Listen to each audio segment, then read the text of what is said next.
मेरे प्रिय शिष्यों, आप सभी का एक बार फिर से स्वागत है आपके अपने चैनल XP क्लासेस में।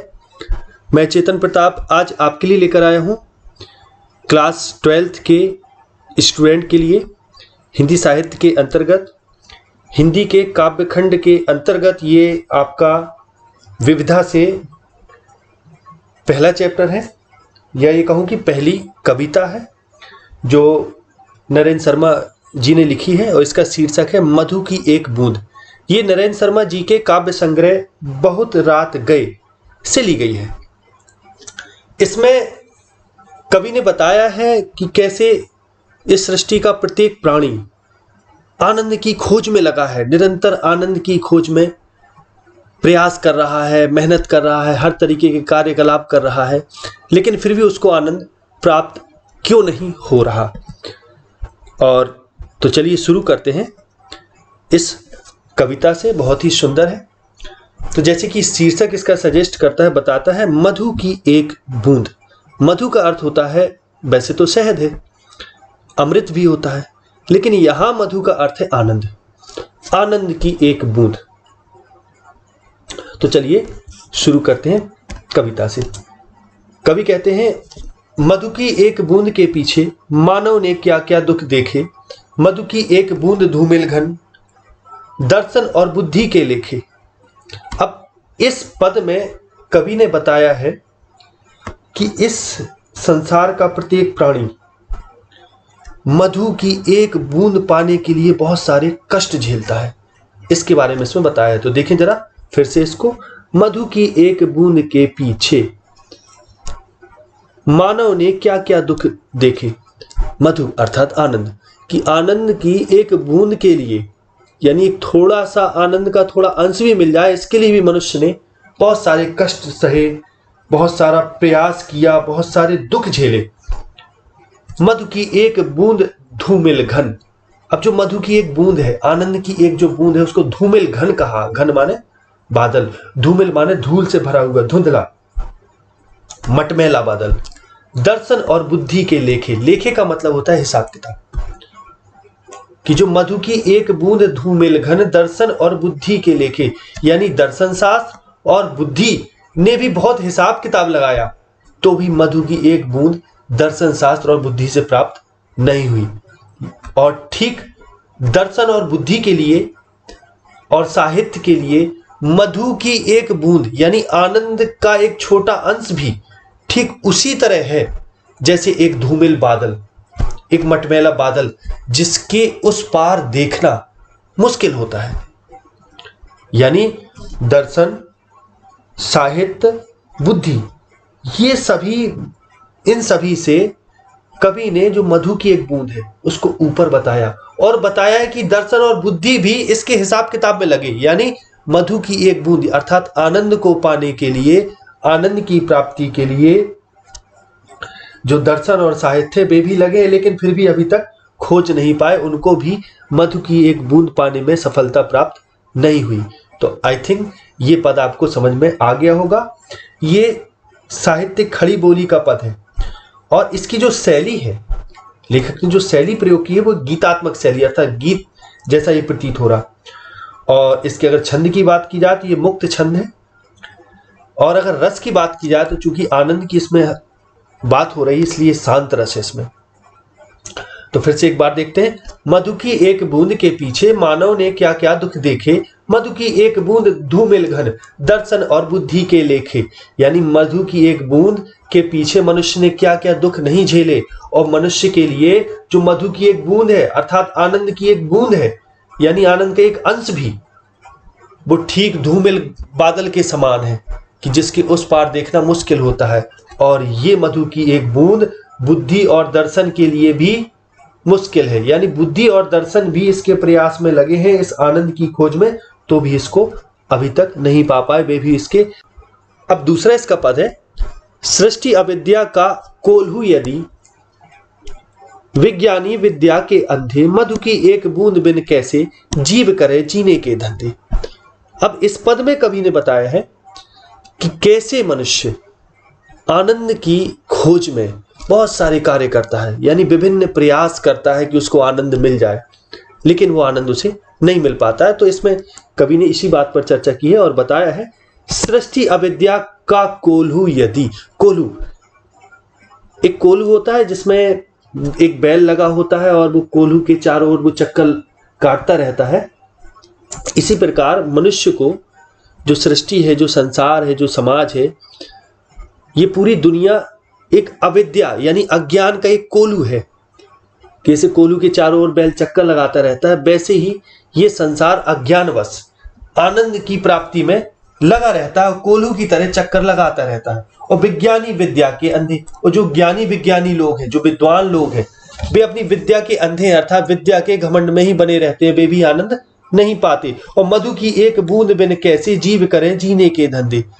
और बिना मधु की एक बूंद के भी अर्थात बिना आनंद के ये जो जीव है, संसार में जितने भी लोग हैं, मनुष्य हैं, जो निरंतर आनंद के प्रयास में, आनंद को पाने के प्रयास में रात दिन बहुत सारे धंधे अर्थात विभिन्न प्रकार के प्रयास कामकाज करते रहते हैं, और जो भी काम करते हैं उसमें आनंद को खोजने का प्रयास करते, यानी ये मनुष्य के आनंद के खोज की दौड़ ही है जो उसे निरंतर एक न एक काम में लगाए रहती है। और मनुष्य अज्ञान बस इन सारे कामों को करता रहता है, कोल्हू का बैल बना होता है।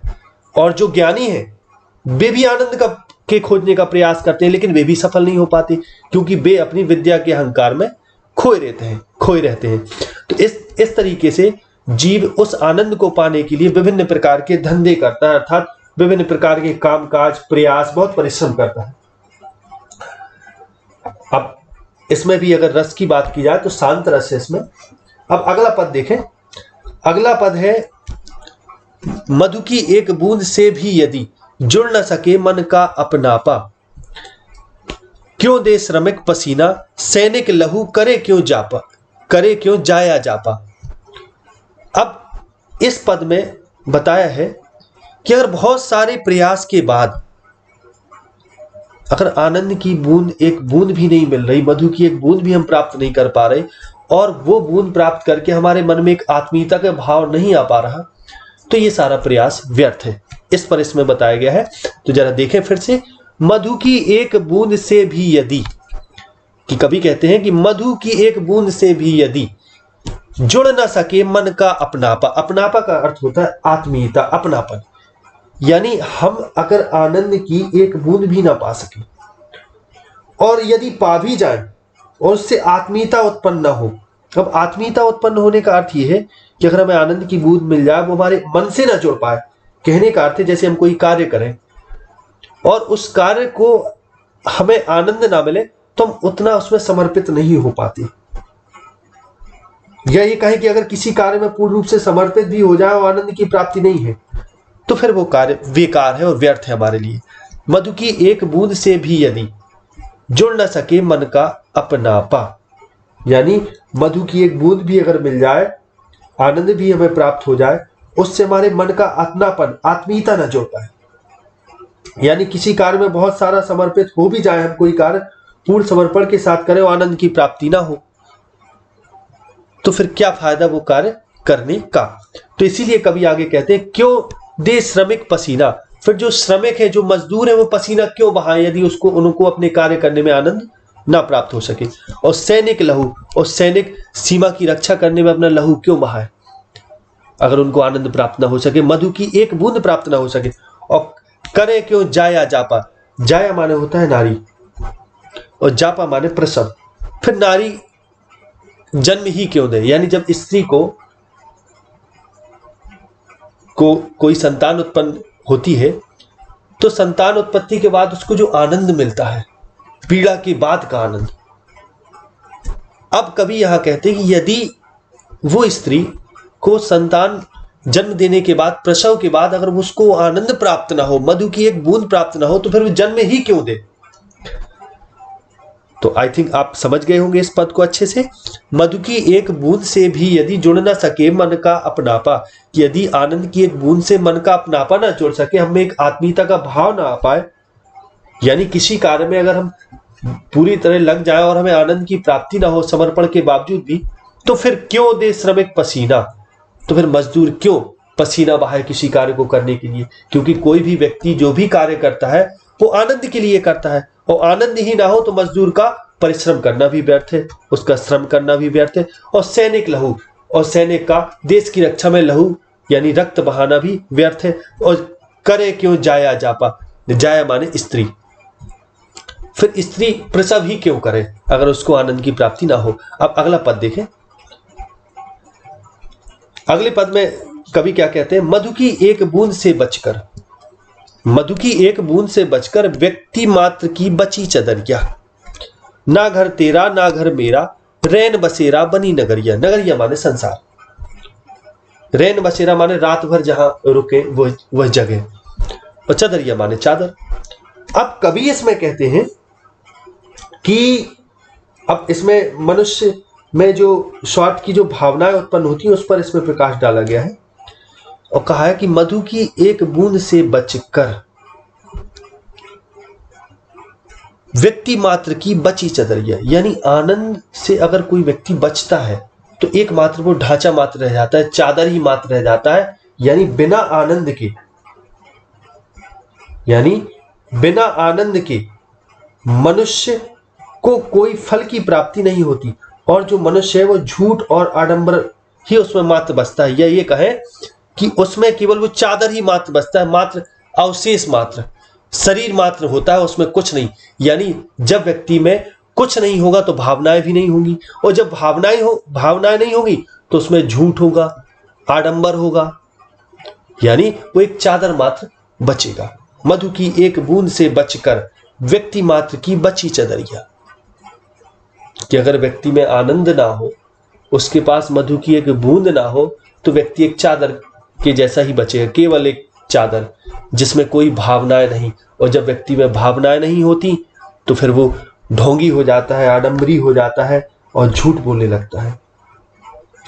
और ना घर तेरा ना घर मेरा, रैन बसेरा बनी नगरिया।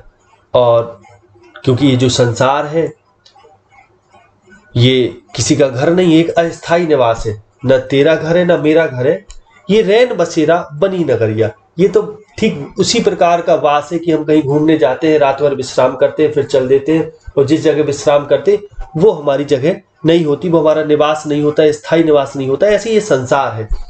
और यदि इस संसार में जो व्यक्ति है उस व्यक्ति के पास आनंद नहीं, तो वो फिर झूठ और आडंबर की एक चादर ही हो जाएगा। अब अगला पद देखें, अगला जो पद है, मधु की एक बूंद बिन रीते पांचों कोस और पांचों जन, मधु की एक बूंद बिन हमसे सभी योजनाएं 100 योजन। अब समझे जरा इसको, कभी यहां बात करते हैं कि बिना आनंद के मनुष्य के जीवन का आधार जो है वो समाप्त हो जाता है एक टाइप से। कि जैसे समझे, मधु की एक बूंद बिन, कि मधु यानी आनंद की एक बूंद के बिना रीते पांचों कोष, हमारे शरीर में 5 कोष हैं जो हमारे शरीर को संगठित करने वाले 5 कोष कहलाते हैं, जिसको पंचकोश बोलते हैं। और पांचों जन, और 5 जन का इधर मतलब है 5 इंद्रियां, पंचेंद्रियां। और मधु की एक बूंद बिन हमसे सभी योजनाएं 100 जन, यानी अगर हम में आनंद नहीं है तो पहले तो हमारे शरीर के जो पंचकोश है वे रीते हैं, खाली हैं, उनमें कुछ नहीं। हमारी इंद्रियां भी खाली हैं, उनमें भी कुछ नहीं, क्योंकि आनंद के बिना तो शरीर ही व्यर्थ है। मधु की एक बूंद बिन हमसे सभी योजनाएं 100 योजन। अब योजनाएं यानी जो जो भी हम योजनाएं बनाते हैं, जो जो हम कार्य करते हैं, यानी जितनी सारी हम योजनाएं किसी कार्य को करने में बनाते हैं, भी योजनाएं भी हमसे 100 योजन दूर हो जाती हैं। कहने का अर्थ है कि जब किसी कार्य में आनंद नहीं आएगा तो व्यक्ति की योजना बनाने का अर्थ ही समाप्त हो जाता है। इसलिए वो योजनाएं जो है वो हमसे 100 योजन दूर हो जाती है। मधु की एक बूंद बिन ईश्वर शक्तिमान भी शक्तिहीन, यानी मधु की एक बूंद, यानी यदि व्यक्ति के जीवन में आनंद ना हो तो जो व्यक्ति तो फिर खाली हो ही जाएगा, उसके 5 कोष खाली हो जाएंगे, इंद्रियां खाली हो जाएंगी, 5 जन खाली हो जाएंगे, उसकी सभी योजनाएं भी उससे 100 कोसों दूर चली जाएगी, 100 योजन दूर चली जाएंगी। और फिर यही बात ईश्वर के लिए भी कभी कहते हैं कि ईश्वर शक्तिमान भी शक्तिहीन है, यानी आनंद की एक बूंद के बिना तो ईश्वर भी शक्तिहीन है, उसको भी शक्तिशाली ना समझिए। मधु की एक बूंद सागर है हर जीवात्मा, है हर जीवात्मा मधुर मीन है। यानी मधु की एक बूंद सागर है, हर जीवात्मा मधुर मीन है। अब कवि ने यहां मधु की एक बूंद को सागर की संज्ञा दी कि जो आनंद है वो एक सागर है और उस आनंद को पाने के लिए सभी प्रयास करते। प्रत्येक जीवात्मा अर्थात धरती में रहने वाला प्रत्येक जीव उसी आनंद को पाने के लिए रात दिन कुछ ना कुछ करता ही रहता है। जैसे चोर चोरी करता है तो काहे के लिए करता है? क्योंकि उसको कहीं ना कहीं उसमें आनंद की भावना छिपी। यानी कवि के कुल मिलाकर कहने का अर्थ यह है कि हम जो भी कार्य करें, चाहे वो अच्छा हो या बुरा, कोई भी व्यक्ति जो भी कार्य करता है कहीं ना कहीं उसमें एक आनंद का अप्रत्यक्ष भाव छिपा होता है, तभी तो वो करता है। अगर चोर चोरी भी कर रहा है तो इसलिए कर रहा है कि उसको कहीं ना कहीं चोरी से जो वस्तु प्राप्त होगी उससे वो आनंद भोगेगा, या जो पैसा प्राप्त होगा उससे वो आनंद भोगेगा। यानी उसमें भी एक मधु की बूंद छिपी है। यानी कवि के कहने का अर्थ यह है कि जीवन के प्रत्येक क्रियाकलाप जो भी व्यक्ति करता है उसमें आनंद की ही भावना निहित होती है। तो इसलिए कवि इसमें आनंद को सागर सागर कहता है, मधु की एक बूंद को सागर कहता है, और जो जीवात्मा है उसको मधुर मीन कहता है। मीन माने मछली, उस सागर की मछली कहता है। और जो मछली बिना सागर के नहीं रह सकती, यानी बिना आनंद के हम नहीं रह सकते। तो आई थिंक ये पद भी आपको समझ में आ गया होगा। अब आगे अगले पद में पढ़ते हैं। तो इसमें अगर रस की बात की जाए तो इन सभी में शांत रस है, क्योंकि इसमें आनंद की बात हुई इसलिए शांत रस है। अब आगे देखें। और शैली गीतात्मक है, छंद में आपको बता ही चुका हूं, मुक्त छंद है। और अगर भाषा की बात की जाए तो ये साहित्यिक खड़ी बोली भाषा है, सीधी भाषा है। अब अगला पद देखें।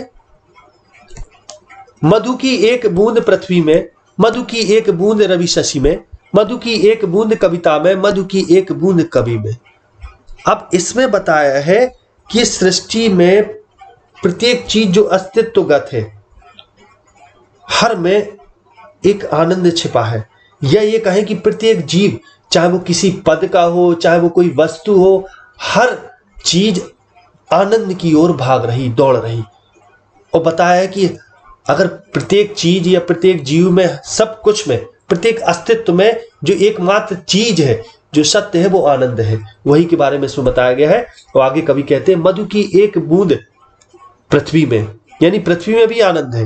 मधु की एक बूंद शशि रवि में, शशि माने चंद्रमा, रवि माने सूर्य, चंद्र और सूर्य में भी आनंद छिपा है, उसमें मधु की एक बूंद छिपी है।